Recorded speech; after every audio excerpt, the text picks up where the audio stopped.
Tahi mendekat menyentuh tabung kaca tersebut dengan punggung jarinya. Bayi tampak seperti bayi pada umumnya. Wajahnya tenang, matanya tertutup rapat seolah sedang tertidur pulas. Rambut yang tumbuh cukup lebat dan halus, kulitnya tampak sehat, tapi tidak ada gerakan, bahkan tidak berkedip. Semua indikator vital menunjukkan bahwa dia hidup. Namun anehnya jantungnya tak terlihat berdetak, tapi organnya berkembang sempurna. Tidak ada aktivitas otak sadar.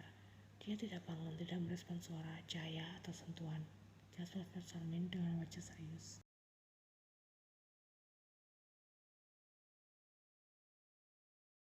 Apa dia bermimpi di dalam sana? Kumam Tahyung bingung sambil berbisik pelan. Kemungkinan besar tidak ada gelombang, tidak ada pola tidur normal, seperti tubuhnya berkembang tanpa jiwa. Balas Profesor Min sembari menuju ke hasil scan otak. Tahyung menahan ludah, perasaannya campur aduk antara kagum, takut, dan bersalah. Pastikan dia tetap dalam pengawasan ketat dan teruslah berusaha untuk menemukan penetal baginya. Tidak Tahyung kemudian.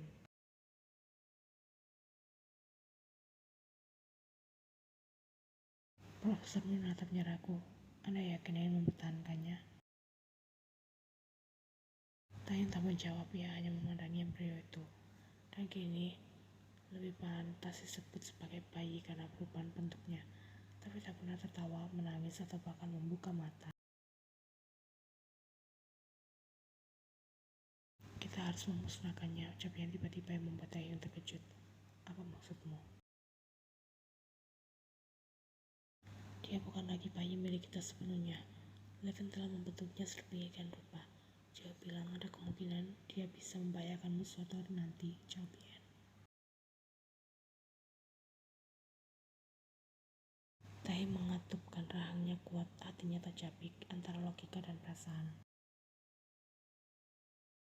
Ia tahu Yen benar, ia tahu makhluk itu bukan hadir dengan cara yang seharusnya.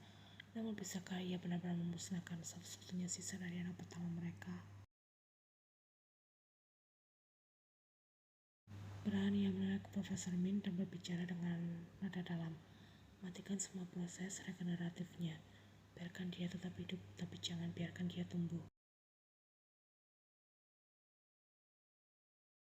Profesor Min terdiam sejenak lalu mengangguk perlahan. Aku mengerti Tuan Kim. Kami akan menonaktifkan semua sel pertumbuhan secara total, tapi efek jangka panjangnya tidak bisa dipastikan. Tahi menatap kembali ke bayi itu untuk terakhir kalinya. Malam itu, tak apa, asalkan dia tidak pernah menjadi ancaman. Aku bilang musnahkan, seru Yen penuh emosi.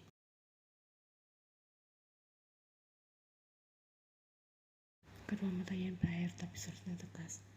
Bayi kita sudah gugur, Tahyung. Itu bukan kehidupan yang wajar, bahkan bukan hasil dari cinta kita. Itu hasil eksperimen gila, mutasi yang bisa jadi ancaman untukmu, untukku, dan anak kita yang sebenarnya.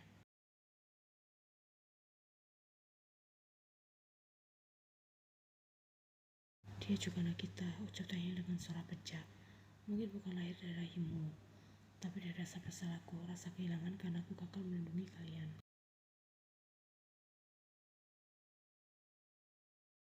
Ian melangkah maju menggenggam tangan suaminya. Justru karena itu, jangan biarkan rasa bersalah membuatmu kehilangan akal. Anak yang ada di perutku ini membutuhkanmu, aku juga membutuhkanmu. Tapi bayi dalam tabung itu, dia bisa tumbuh jadi sesuatu yang bahkan kau sendiri tak bisa kendalikan.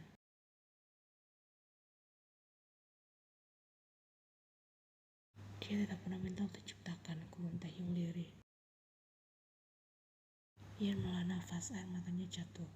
Kalau suatu hari dia berdiri di hadapanmu bukan sebagai anak, tapi sebagai ancaman, apa kau masih akan melindunginya?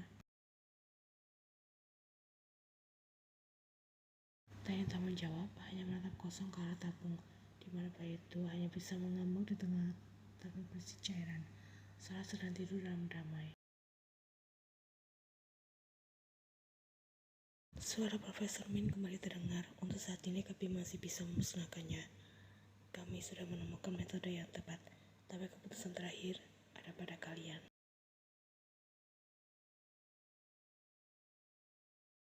Ia meletakkan tangan di permukaan perutnya yang sedang membuncit. Aku akan melindungi anakku, bahkan jika itu berarti harus menyingkirkan yang lain.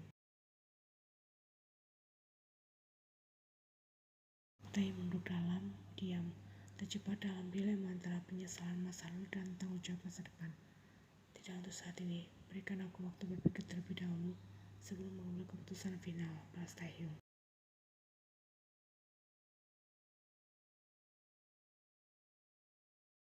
Satu langkah Taehyung menjauh dari lab bawah tanah, pikirannya berbaur antara perasaan bersalah dan keputusan berat yang baru saja ia buat.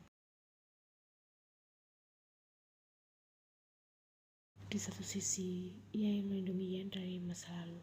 Di sisi lain, ia tak mampu membiarkan bayi itu menghilang. Karena walau setengahnya adalah ciptaan mutasi, setengah lainnya tetap berada pada dagingnya sendiri.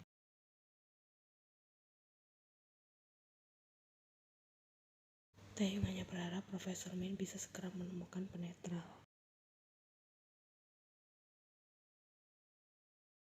Minggu ke-38 usia kehamilan. Sakit pertama datang di pagi hari saat Yen sedang menatap bunga lavender di dalam vas. Ia berhenti sejenak, menggenggam perutnya yang basah, bukan seperti nyeri biasa.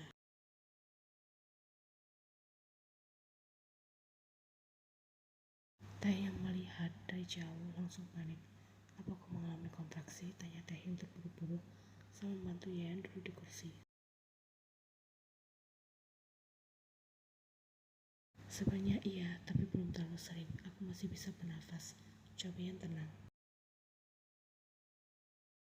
Tapi tentu saja Taehyung tidak bisa tenang. Ia langsung menelpon Mina, memeriksa isi perlengkapan bayi yang akan ia bawa ke rumah sakit dan berlari ke sana sini sambil menyuruh semua orang bersiaga.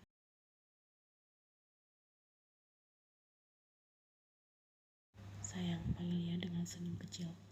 Kalau kau lebih panik dari aku, nanti malah aku yang harus menenangkanmu saat kita berada di ruang bersalin. Taehyung menghentikan langkahnya. Ia menatap Yen dengan mata berkaca setelah baru menyadari betapa besar cinta dan keberanian gadis di depannya. Aku takut kehilanganmu, bisiknya. Yen meraih tangan Taehyung dan mengepamnya dengan hangat. Kau tidak akan kehilangan siapapun, justru dalam waktu dekat ini, kau akan menerima seseorang, ucap Yen lembut. Taehyung mengangguk. Untuk pertama kalinya ia mengizinkan dirinya percaya bahwa mereka benar-benar akan sampai di akhir jalan yang bahagia.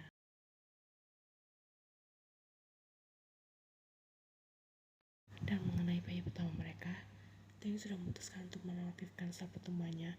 Namun Profesor Min berkata jika hal itu tak terlalu efektif, karena bayi tersebut terus berkembang.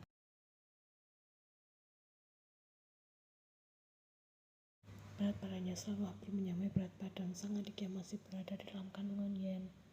Yen telah berulang kali meminta Taehyung untuk memusnahkan bayi tersebut, namun Taehyung belum memiliki cukup keberanian untuk melakukannya.